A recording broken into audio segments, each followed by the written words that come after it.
Hey guys, it's Pete from Pete from Anxiety here. Welcome in today's episode. I appreciate y'all being here so much. Let's talk about a few things real quick. The Pete vs. Anxiety Team Anxiety Facebook group. Are you a part of it? You're not? What are you waiting for? The link's down here in the description down below, or go to Facebook and search Pete vs. Anxiety. Then look for the Team Anxiety Team page and join it today. Why not? You can join and help. It'll be great. Yeah, like right now. Hurry up. Stop what you're doing. Pause this video. Go do it right now. But anyways, let's also talk about the Pete vs. Anxiety YouTube page. If you're here right now, you're probably following it most likely. If not, head on over there, subscribe, be sure to like and comment on the videos and let me know, because all that stuff really helps, guys. I really appreciate it. And help me break the stigma that mental health is talked about enough.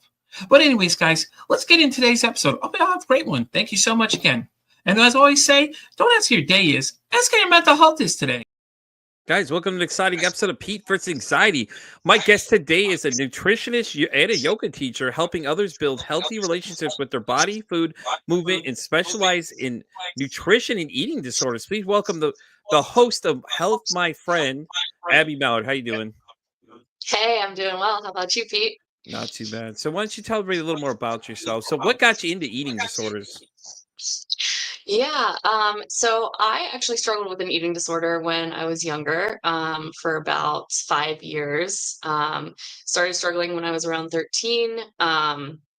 Just was in a really kind of crappy place in life. Had a lot of changes in my family dynamic and was feeling really lonely and suffocated in my home. And so food was really something that I could control. Even though really it had control over me at the end of it all. But it was the one thing that I felt like I had control over what I was putting into my body, what I was taking out of my body. Just could kind of control that one piece of my life when I felt like I had no control over anything else. Was really struggling with mental health, depression, and so, long story short, we can get into more of it later, but long story short, I ended up doing a lot of healing work, worked with a really great dietitian. And I always just wanted to help people feel like they weren't alone in life. And I think that seeing the work that she was doing really gave me the kind of the vision and the picture of what I could do later on in life to help others once I was healed. And so really it's my own personal journey that got me into this space. I ended up going to college for nutrition after changing majors 1,000 times, like most of us do. um, and was working full time, doing stuff other than nutrition. And then pandemic hit, everything kind of shifted. My husband and I moved a few years after the pandemic started, and it was kind of just a fresh start. And I was like, okay, what do I actually want to do? And I had been doing some coaching at the time for a health, fitness and nutrition company that was a little too diet culture for me. And I was like, you know what? I'm going to use my degree and my experience and launch my business and help people who are in the same spaces that I used to be in. I think when it comes to eating disorders, it's very interesting because not a lot of people you hear talk a lot about those, because there's some serious ones that fall in that category. I think I was my research I was doing, one of them is the number one death in mental health alone. And it's Yeah. like people don't even know what it is. It's crazy though, because like I met somebody who is his whole mission is to raise awareness because he's been dealing with them for 18 years now. And I think it's such an interesting thing because people talk about it, but not enough people talk about it though. You know what I'm saying? Like you don't hear a lot of people talk about eating disorders and how much effect it really has on people. Yeah, I agree. I think it's one of the ones that's still like really stigmatized and not really talked about very much. And so a lot of my work is just like normalizing the talk around it and helping people know that they're not alone and that, so many people out there struggle. Because when you're in the middle of a struggle like that and it's not talked a lot, like about a lot, then you feel like you're the only one and you're by Yeah. far not the only one who struggles. Yeah, I have a good friend that I know. She has a weird relationship with food. And it was very fascinating to me because, I was like, hey, listen, I'm going to interview this person. I think, and I was referring to you as like, hey, listen, you might want to watch into this interview. So I'll probably send her when we're done anyways, this video, because I know she deals with eating disorders herself. And she has Yeah. this weird relationship with food. And it's really interesting to listen to when she talks about it a lot of times, and it's like, I think it's an interesting subject to me myself. I think it's very interesting because all we people know is that, anorexia, bulimia, that's it. After that, it stops. They don't know about any other things that come with that kind of thing, and a lot of people Mhm. don't understand that, some people have that real bad relationship depending on what it is. They depress eat, or they, all that other kind of stuff like that, that fall into that category. Yeah. Yeah, and I think too, like, we think of eating disorders, but we don't always think about disordered eating. Yeah. I always kind of differentiate between the two. Sometimes it's not a clinically diagnosed eating disorder, and you can still really be struggling with your relationship with food and kind of all of those different food rules and restrictions and all the things that we're told, in God, yeah. day to day life, society, culture, parents, all the people that we pick things up from. Yeah, no, I agree. Especially the internet is even worse for people. All these different videos giving misleading information to these people about, oh, what's good for you, or this thing is bad for you, and all these people giving all this false information about these things. And the Don't one get me up on my soapbox. That drives me crazy. The one thing I really enjoy though on TikTok, if you're watching a guy named Liam, he always debunks these videos by this guy named Bobby. He always talks about all these products, and it happens that all the things that Bobby's promoting are things that he's invested in directly. I'm like, oh, isn't that convenient that you're pointing out these things as the things that are the better things when they're things you're invested in? Okay, okay, I like the marketing there, bud. Okay. Yeah, yeah. Lots of influencers recommending things because they have buy-in and they make money off of it, not because they have any real education around it. Right, exactly. Then you ask them, like, what's your background? And they're like, oh, well, I don't have one. Exactly. So how are you going to tell me what's good for me if you have no credibility on your side?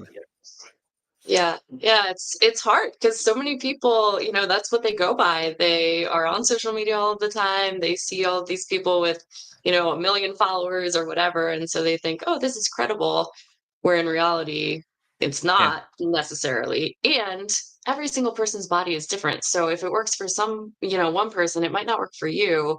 And we have such like a strict limited view of, oh, it's supposed to be this one way and one size fits all, and health and food and No, nutrition is God, not no. one size fits all. God, no. No, I agree 100%. My wife's actually works for a lady that is a registered nutritionist as well. So we get a lot of information from her about things, and it's like these different supplements you can take and things like that. It starts sounding like to everybody else sounds like a bunch of hippies and things like that. But in all honesty, it's actually making me feel a lot better taking these things because I'm putting the good in and taking out the bad, honestly. Yeah, no, that's awesome. So, so your podcast what is it exactly involved? What do you talk about on there? Yeah, so my podcast started out as just me, myself, and I talking. Now I do interviews and have people on the show, and we Oh, just okay. have real, raw, authentic conversations around all things health. So not just eating disorders, but relationship with food, nutrition, mindfulness, movement, all kind of centered around the idea of health is not just about your food and your movement. It's everything that surrounds you, your community, your boundaries, your sleep, all of the different things that make up your life. So just lots of real, honest conversations, different people's stories around health journeys. Yeah, I really love hosting it. And I feel like it's a really good platform to just put out free resources for people who are maybe struggling and need just a little bit of a safe space. Yeah, no, I agree. That's the whole point of this show. It's a safe space to talk about mental health because not a lot of people talk Yeah. about it, and it involves everything. I think people get too many things stigmatized, like, oh, a pill can fix everything, and it's like, oh, they're gonna automatically give me pills. Not necessarily, man. Nowadays, there's so many different things out there that you can do, like all these different holistic healing options and all these other alternatives to things that they've been using for so long that people just review as, oh, it's a hippie thing because it doesn't fall into what society is telling them is what it's Yeah. supposed to be, It's and different. it's weird. Yeah. Eh, Yeah. and you as a registered nutritionist, I'm sure you watch all these commercials and stuff, and you're just like, oh God, can you please stop? This stuff's horrible for people. Yeah. Yeah, there's so much out there, and it's hard to wade through it when you're, on your own. So that's why I always recommend, like, if someone's really struggling with health issues and, whether an eating disorder or just wanting to be healthier, wanting to take care of themselves well, like making sure that they have someone in their support system who, understands more of those things and can help guide them. And help them with if they want to take supplements, which ones are actually going to be helpful Yeah. for your body, and how do you need to take it in order for it to be helpful for your body. Like sublingual liquids, capsules are so much more digestible, and your body can absorb them a lot better than like a pill form. A lot of times those different vitamins and supplements need fat as you're taking them so that your body can absorb them, so like all of the different things that tie into that too. It's not just here, take this pill. There's so many other pieces to it also. Right. No, I agree. That makes sense. So, I think there a lot of people only think of half of the equation, but not the full thing. Like, you have to, you can have a lot of food don't realize. I hate it when people start saying, well, you can't have this, I can't have that. Why can't you have that though? Like Yeah. what is it about it you can't have? Like you can modify things and change recipes that'll make it healthier by substituting just very little things and stuff like that, and it's I think people's relationship with food is so messed up now because all this fast food and everything they want now. Well, I want it now. Well, that's great you want it now, but let's look at what we're putting in, because what you put in makes a lot of difference to your state of your mind and your body and everything else, all playing the same factor and all that kind of stuff, especially in your mental health. Like, the more junk you put in, the more horrible you're going to feel, which is not going to help your depression right there, because you're going to feel terrible already. So already feeling down. Right. Now you got that on top of it weighing on you, and a lot of people don't realize your gut health plays a lot of factors into that stuff too. And, Yeah. and it was Well, your gut interesting when I learned that too brain. myself, because I was like, damn, this is crazy. Like, holy crap, like that's a game changer, because it's like you don't realize how much stuff actually goes on in your gut versus everyone thinking it's up here only. I'm like, no, it's down here in the belly, baby. It's where it's at. Yeah, they call the gut your second brain because you need that good bacteria in order for everything to be functioning well. And it's interesting you say that, what you eat really affects your mental health. I think that's so true, depending on how things make you feel physically Yeah. and mentally. But then also, like 9 times out of 10, when someone comes and works with me, they are not eating nearly enough food for what their body needs. And 40%, almost half of the nutrients you eat, go directly to your brain. And so when your brain isn't getting what it needs to function well, then obviously you're not going to be able to function and think clearly and process things like as well as you would be able to if you were actually getting what you needed. Wait, you're telling me nine almost most of those people aren't eating enough? Like that's crazy for you to tell somebody, because usually it's like, hey, we need to eat less, but Yeah, I don't think people that's the realize, narrative. yeah, you know what I mean? It's a whole different narrative now that you say that. That's insane. Yeah. How many calories on a basis should somebody get? Just give them a kind of like just a general guideline, because I think that's where the problem comes down to. People don't worry about they worry too much about what they're eating, but they don't worry about what they're putting in the calorie wise too. Because a lot of times you have a lot more room than people realize. A lot of people are like, oh, well, I'm restricting myself to 1,000 calories. Why though? But what are you doing? What's benefiting you? Because that's going to do more harm. Am I not correct thinking that though? Yeah. Okay, so a few things here. Every single person is different, so it's hard to give like a really base guideline as to what someone needs calorie wise, but I'll break it down a little bit. But then also, yes, eating less calories, especially if you're in a really high restrictive calorie base, is very harmful for your body.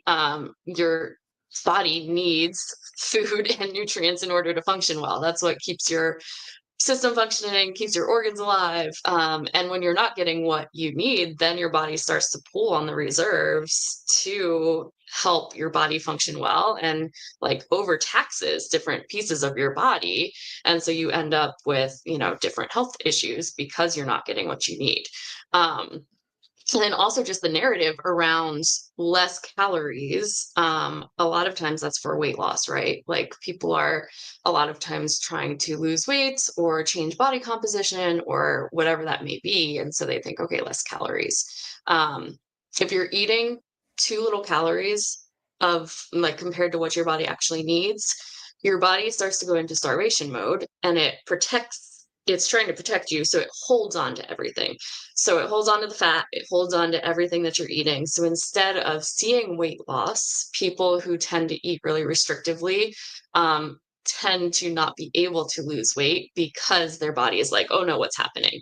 It kind of goes into like that fight or flight response. But just to give a general, like an idea, so I'll say it myself. I weigh 165 pounds. I'm 5'2".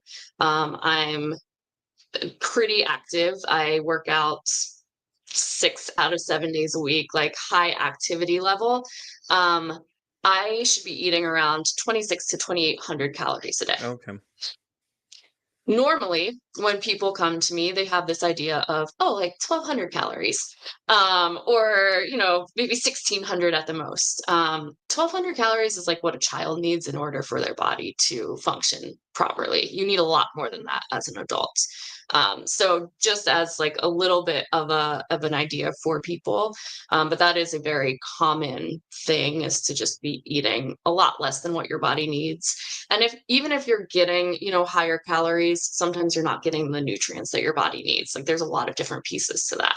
Yeah, no, I Um, think that's a yeah. great point though, the higher calorie thing. A lot of people think that, oh, I'm gonna eat a lot of this and it'll make a difference. And it's not. It's about the nutrients you're getting from your food. And is that why a lot of people develop really bad relationships with their food though? Is because of these different fads and diets that people think that are okay? I mean, yeah, I think so. I think that we are given so many different ideas and thoughts and rules around food that we're not allowed to eat this. We're not allowed to eat past 7 o'clock at night. We're not allowed, like so many Yeah. not allowed, so many restrictions. Yeah, like Yeah. we know some of these, right? If you're hungry, drink some water, see if you're still hungry. All of those different things that we're told. And, I think a piece of it is that. And then a piece of it is also, a coping skill for people. Food turns into something that we turn to when we're stressed or emotional or dysregulated in our nervous systems. And, I always say I don't think that emotional or stress eating is necessarily bad. I think it's okay to have a piece of chocolate when you're stressed. I think it's okay to, have a drink to celebrate. Those things aren't necessarily bad and negative, but it becomes unhealthy when it's your only way of coping, when you're stressed, that the only way that you deal with that is through food. And so a lot of people end up using food as their coping mechanism of choice. Yeah. Yeah. I could see that though. Yeah. I'm diabetic too, so like my food Okay, is a yeah. little bit different than everybody else. So my situation is Hmm. major different. So like I have to really think about the things I'm putting in. I don't really stress too much about it now that I know more, but I've done a little research for it myself to see what things are good and what are bad, the things I can replace and switch in. But a lot of people don't go that route. So for somebody that's having a bad relationship with the food, what do you suggest they do to make it really good? Is it do more research about what things they should be taking in, or do you have some tips for them? Yeah, so I think that a lot of times our negative or unhealthy relationship with food comes from um, a lot of rules around food. And so I don't necessarily recommend more research, because that can tend to put more rules around food, like, oh, this is bad, this is good.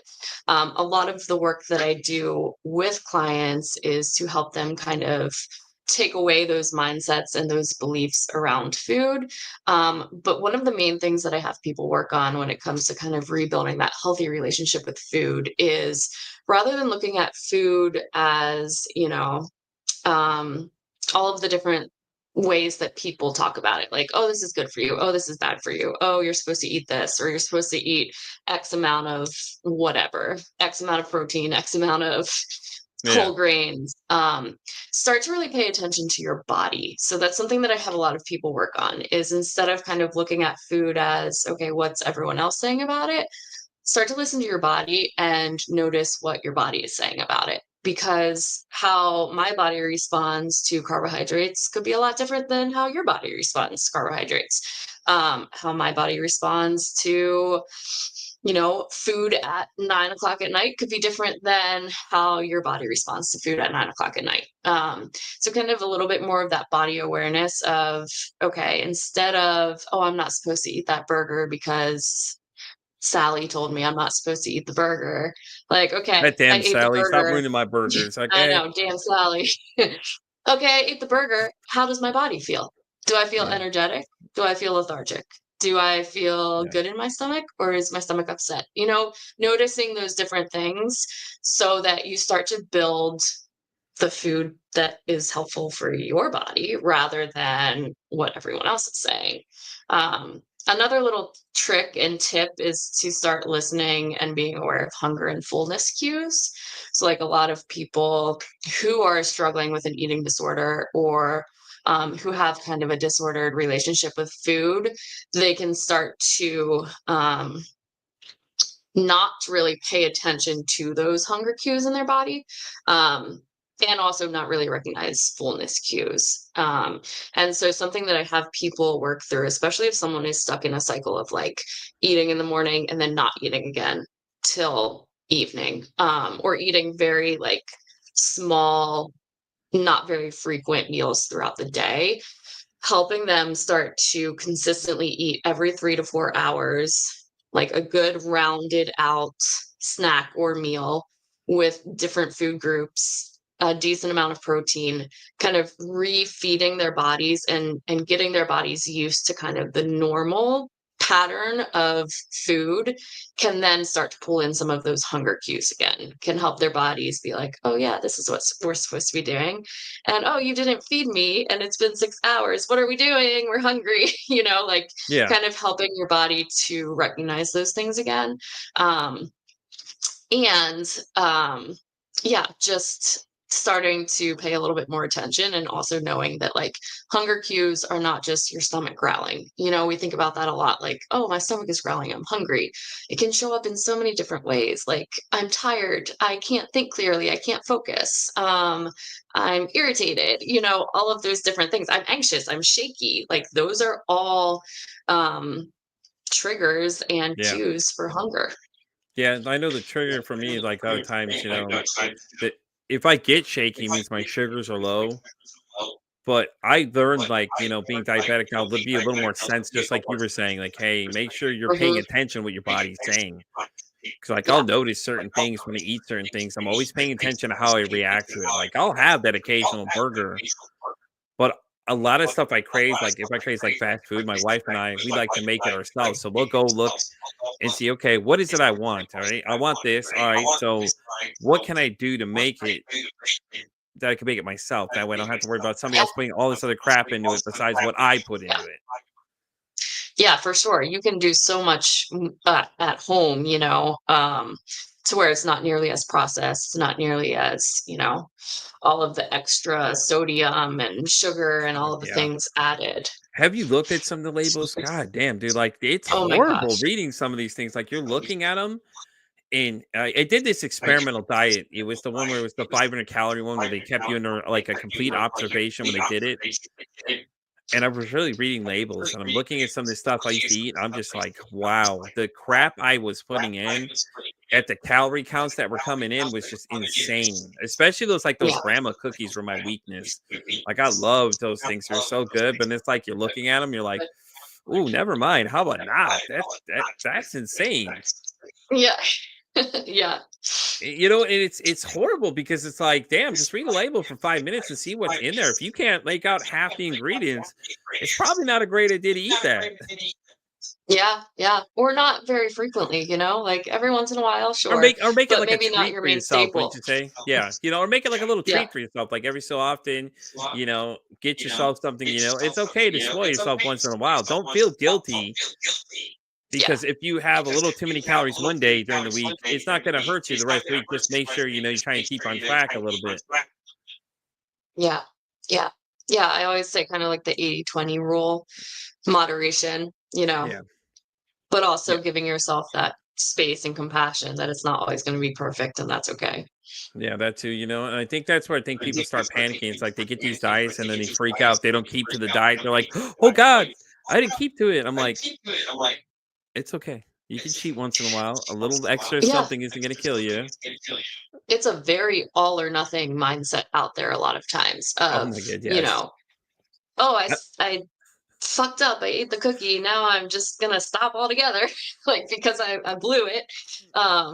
People like to say they fell off the wagon, they got back on the wagon. I'm like, there's no wagon. It's just a continuous journey Yeah. of health because you never get to a spot where you're totally done working on things and you're perfect and you're gonna stay there forever. Like it's a continual up and down. I like that MyFitnessPal one. If you sit there and track your calories and things you're just eating just to see, sometimes it was hard to get to where that calorie count was because I'd be so full by what I'd eat or whatever, So I'm like, Yeah. oh, I'm like, okay, so some days I eat a little less calories than what it recommended based on my macros and things like that, just Yeah. because it was just like I was full. I'm like you watch these bodybuilder guys eat all this stuff, and it's like, Jesus, how do y'all put it away? But at the same time, the exercise side of it, these guys are going through grueling like 8-9 hour sessions of weightlifting and all these other crazy things. Yeah. But they can put Yeah. away all this stuff. It's insane to watch some of these Brian Shaw videos. This dude is just putting away food like it's nothing. Yeah. Yeah, I don't know how I got this on my algorithm, but Facebook has recently been showing me like these, the food eating competitions, and this one Yes. girl, oh my gosh, she can eat. I No, love listen, it. those are great. I love Uh, those videos. yeah. But it's funny too you say that because it's a hard thing for a lot of people to eat the amount of food that they need to sometimes because they're so used to not eating enough, and when you don't eat as much, your stomach literally shrinks. So it's getting yourself like to that higher place slowly over time. Like if I have a client who comes to me and is eating 1,300 calories a day and they're supposed to be at 2,600, I'm not going to take them from 1,300 to 2,600 right Oh away. Your god, no, body would be like, what that's in almost the double what world? they're eating You now. Be know? like, ugh. Yeah. Work your way up slowly. Abby's like, I got the sumo wrestler diet for you. Don't worry, man. You just got to pack on these pounds. Don't worry about it. Uh, It's so funny though to watch those videos too. It's those people just eat and like how skinny they are. It's like because they don't eat like that all the time. Like these, what's his name? Matt Stoney is always interesting to watch. That guy's just putting away things. I'm just like, Jesus, dude. He's making you yeah. full and you're not even hungry. You're like, you're hungry, but then you're watching this video and you're like, oh, never mind. I don't want none of that anymore. Yeah. Yeah, it's crazy. I love And it. I love Instagram too because Instagram sends me weird videos all the time. So like I've been getting these strange videos lately. These guys just eating like all these weird places, or this guy keeps getting weird requests to go places. Like, hey, go to this place and ask him for the most ordered item. He's like, okay, why not? All right, I'll go. Just blindly just goes, or he tries to order like the T-Rex burger and all those other wacky things that everybody comes up with. And it's just like, get out of here, man. So funny. I It's love it's it. But it's hey, that's a good kind of mindset to have around food. Like, yeah, I'll eat it. right. Well, you don't get that a lot from a lot of people, like especially kids, man. It's hard to get them to eat. And that's what I love about my Yeah. daughter. My daughter's like that though. She likes water though. Like you couldn't. My other three couldn't get them to drink water to save their lives. You'd have to put all the flavorings and stuff in them, and little squeezers and things like that to trick them, or Crystal Yeah. Light. But her kid loves water. Doesn't like anything else but water. It's like thank God, because now we don't have to try and get you off sugary sodas. Like we can give them to you once in a Mhm. while as a little treat. Hey, listen, how about a little soda now? It's okay. And we Yeah. moderate it a lot though for her, but we try to keep her mostly on water because that's what she likes. And I'm like, oh, hey, even better. Now I could add a little of the flavorings to it and things like that. And those are really great too, especially when you're Yeah. trying to get a lot of water down. Like my wife and I were talking about it. She's like, well, those are not good for you. I'm like, I'm not using a whole gallon, a whole container and everything I'm using it in. It's just I get to used to get Right. those gallons. I'll put enough in there just so the flavors there a little bit. And then it takes it easier for me to take down the water because me being diabetic anyways, it helps flush my system. So Yeah. and it's all like I said, it's a balancing act for me sometimes, but I'm like very conscientious of what I'm eating though. I try different things. Mhm. We actually make like 90% of the things we eat now in the house. We make our own breads, we make our own butter and stuff like That's that. awesome. And you'll know that a lot of it tastes a lot different. You'll notice it if you look at what you bring home versus what you're actually got there. It's just like it's a major difference. And like I Yeah. can't eat normal butter anymore from the store. I have to have that homemade butter because it tastes so much better. And my Yeah. wife's always Yeah. finding different recipes on TikToks and things that we're trying and stuff like that. And it's like we try to eat more home than anything. So like I said, we want fast food. We're looking at how to make it ourselves. And it's great though, because we get to spend time together too. We cook and I love to cook and she likes to cook. So it kind of works out in the end. We get to hang out, and things like that. Yeah. And we'll try different things. And we like we try a lot of Mexican cuisine too. So we do a lot of, like what is it, pozole? She makes a lot of times and things like that. She'll make her own menudo and all these other really good things. Because she's big on, I always thought she was crazy though, Abby, when she used to tell me these things. Like she'd say, "Oh well, you don't want these things because there's all this junk in there." And I was like, I never thought about any of that stuff. Now, when me and her got married, it's different now. Now she's really just forcing it on me. But at the same time, she's not wrong though. That's what I'm saying. Like I'm starting to realize that, hey, whoa, wait a minute.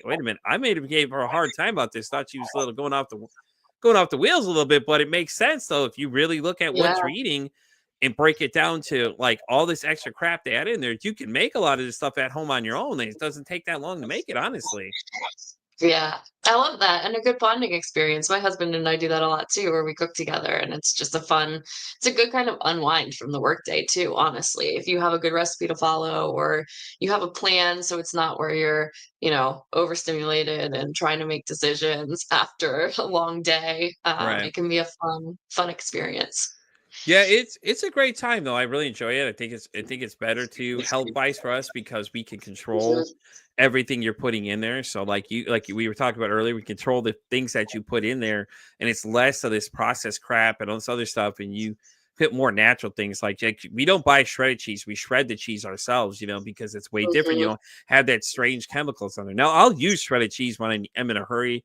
I don't have time. Okay, once again, there we go. We're allowing that little leeway for it. I'm not gonna have a meltdown because I don't have it shredded on its own. I have to shred it myself. But you know what I'm saying? Like I try to take the different routes, different things because I'm like all that extra crap that's in there. You have to really think about what it is in there. But now it's like secondhand nature. It's like I prefer the real butter. And then make real bread, and it's like this is all real stuff we're making. It doesn't take long to make, and it's a great time to hang out, do things, learn different things like this. I learned how to make butter the other day because she normally makes it, and then I was making it too to help out, and it was kind of fun because now you have a sense yeah, of accomplishment because you made this on your own, and then you'll notice a major difference because with the butter, you don't have to add all that extra salt in there and everything. You really honestly don't even need it. I notice a lot of stuff tastes a lot different. Like your eggs are a lot more richer with it in there because it's mm, just what it is. It's just you'd extracted everything out of there, and then you could take the buttermilk and you can use that for something else. You know what I'm saying? And it's just like yeah, it's so great because it's so easy to make these things. And I think that people tend to overlook that when it comes to a lot of stuff. And that's where they get really weird because they start wanting to buy all these oddball butters. Oh, well, I want to buy the plant butter and this and that. It's like, okay, well, look at what's in some of those stuff, man. Like once again, we're back to read the damn labels, man. Like, look at these labels, man. It's like read what you're putting into yourself because it's horrible, man. A lot of the stuff out there is just bad, man. Go fresh if you can for a lot of stuff. And then if you have to add that other stuff in, okay, go moderate amounts, and it's just terrible. yeah, yeah, yeah. And I think a lot of times people feel overwhelmed when it comes to food and cooking and making their own things too, because like we all live busy lives, we all have a lot going on, and then also when you kind of add in that eating disorder, disordered eating mindset, Yeah. it's a lot of obsession around food, and like that's kind of all you think about. So I think that sometimes when people are in that mindset, it's really hard to even make other decisions about like making food or, you know, that type of thing. It's more of Yeah. like, okay, I just want to grab this and not even have to think about it. Um, but really, it can become a really beautiful healing experience of, connecting with your food. And then also almost like a coping regulation skill, when you're cooking, when you're trying new recipes, when you're having that sense of accomplishment, like that can be really, really helpful too. Yeah, yeah. So let's talk about eating disorders really fast. So say Yeah. your friend has an eating disorder. How do you propose they go about talking to this friend about it? Like, or there's things, let's start with what are the things they should be looking out for? Anything that they should really be watching for to notice if something is happening that they're not seeing right away, but certain little signs to watch out for? Yeah, this is where it gets tricky, because it's hard to tell if someone is struggling with an eating disorder sometimes. We kind of have this idea in our heads of like, oh, if someone is really thin, like they're struggling with an eating disorder. But eating disorders can show up in any type of Yep. body. Yep. I would say if people are, you know, a lot of times body image and negative body image goes hand in hand with eating disorders or disordered eating of some sort. Yeah. So if someone is always, those people who are always talking about going on the new diet, or the people who see a picture of themselves and are immediately criticizing themselves, those types of like kind of comments and conversations are a little bit of a sign that something's going on. Again, maybe not always like a clinically diagnosed eating disorder, but probably some struggle there. Um, if someone like I struggled with bulimia, which is binging and purging. So if someone is kind of hiding the food that they're eating or not eating around people very often, like that can kind of be a sign. Or if someone's running to the bathroom after most meals, things like that can kind of be, signs, or even almost like anger or like big emotions around food, like when talking about food or like talking about different events that have food at them. Things like that can be little signs. Again, really tricky sometimes to tell, but those are some of the little like cues of, okay, maybe this person is struggling a little bit. It's really hard to know how to approach someone when you notice those things. Yeah. And I think, you know, someone who is in the middle of that is carrying a lot of shame and guilt already a lot of times. And so I think it's really, really important to come at it from a really compassionate lens of, hey, I just, maybe just noticed that maybe you're struggling a little bit when it comes to body and food. Is there anything that you want to talk about or anything that I can do to support you? Maybe not calling out specifically, hey, I think you have an eating disorder, because that can be more harmful than good. Yeah. Um, and really watching comments around body and weight, whether you think someone is struggling or not. A lot of times commenting on someone's weight, whether like, oh, hey, you lost weight, you look good, if someone's struggling with an eating disorder, that can be fuel for them to continue in the eating disorder because they feel like they've accomplished something. um, or even like the other way of, you look like you've put on a few pounds. People make comments and they don't necessarily always mean anything by it, but they can be very triggering and harmful to people, in that eating disorder, disordered eating space. But just coming at it from a lens of compassion and creating space for people, and really even not just, sometimes I think about not necessarily having a conversation specifically around food or body, but just continuing to kind of create that really trusting, safe relationship space so that if someone is struggling, they feel like they have someone they can turn to and ask for help. Because, sometimes people aren't ready to ask for help or aren't ready to start the healing process. And so it can be tricky, but just kind of creating that safe space so that people know, Yeah. Yeah, and this they is have coming from mind you guys, this is coming from somebody who has had an eating disorder, correct? Abby? You yeah. had yours for a while. What was the turning point for yourself though? Like I know you dealt with it so long. What was that final like end all be all like I gotta do something about this? Or is it that somebody noticed that something was wrong and said, hey, listen, we there's something wrong, Abby. What's wrong? Talk to me. Or what was Yeah. the major turning point for you? Yeah. Give me 1 second. I'm grabbing my puppy down here because he's chewing on something. You can say hi.